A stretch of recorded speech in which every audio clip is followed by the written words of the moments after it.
Silakan. Pak Kadif izin Bahtiar dari Merdeka.com ingin bertanya Pak, dengan dilimpahkannya berkas Peggy ini besok, nah ini balik lagi ke yang 2 buronan itu, apakah artinya sudah dinyatakan dianulir Pak?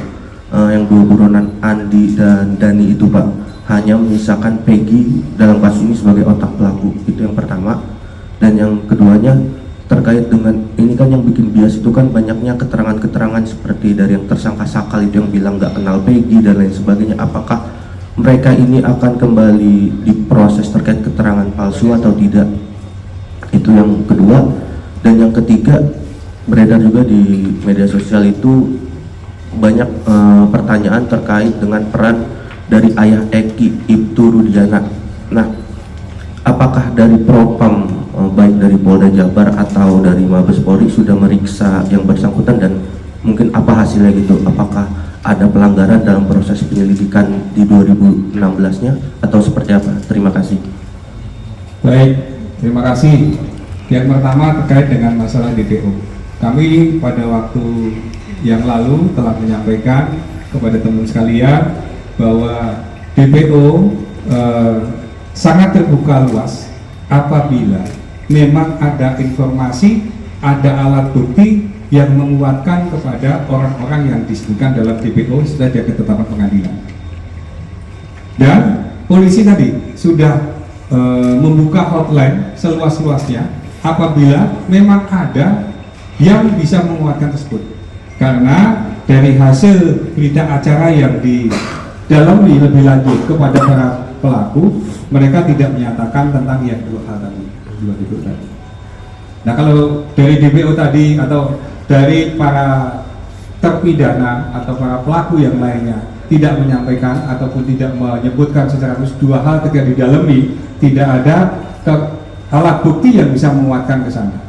Tapi waktu yang lalu sudah kami sampaikan, apabila ada alat bukti yang bisa menguatkan nama-nama yang menjadi DPO tadi, polisi sangat berterima kasih untuk bisa kita ungkap sama-sama menjadi terang-terang. Namun kalau memang orangnya tidak ada atau orangnya fiktif misalnya, tentu saja itu juga akan kita berikan kepastian.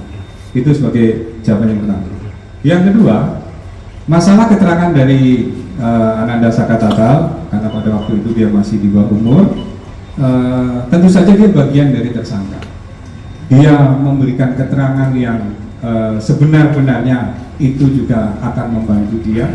Dia menolak memberikan keterangan juga boleh, dia diam juga boleh. Tadi seperti tadi yang kita akan teman kita di Jawa Pos, bahwa itu adalah hak dari tersangka. Namun ada satu hal yang perlu kami sampaikan. Sebenarnya saya tidak mau memberikan foto-foto ini, tapi karena pada waktu pemeriksaan disampaikan bahwa katanya Sakatatal diintimidasi, kemudian tidak didampingi oleh keluarganya ataupun pengacara, kemudian mendapatkan penganiayaan dan sebagainya. Ini sebagai gambaran, ada foto. Ini adalah foto Sakatatal ketika diperiksa tahun 2016. Dan dibilang bahwa katanya yang memeriksa adalah Rudiana atau ayahnya itu. Ini diperiksa oleh penyidik Polres Kota Cirebon. Nih, dibesarin. Kalau foto kecilnya ataupun foto yang kita lebar-lebar lagi, ini fotonya. Bahwa Sakatatal di foto diperiksa dalam keadaan baik-baik saja, tidak ada intimidasi.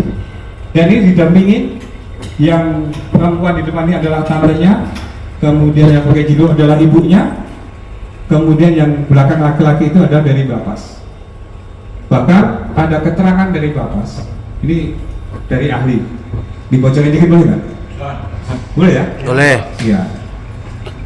Dari keterangan dari Bapas menyampaikan bahwa Sakatatal cenderung berbohong ketika diminta keterangan. Jadi keterangannya berubah-ubah. Ini dari keterangan Bapas. Jadi itu bagian sedikit informasi bahwa yang disampaikan bahwa seperti hanya mendapat intimidasi dan lain sebagainya, ini bukti bahwa penyidik berhati-hati secara profesional ketika melaksanakan pemeriksaan. Ini bagian dari keterbukaan. Itu mungkin masukan. Oke. Cenderung berbohong sebentar. 2016.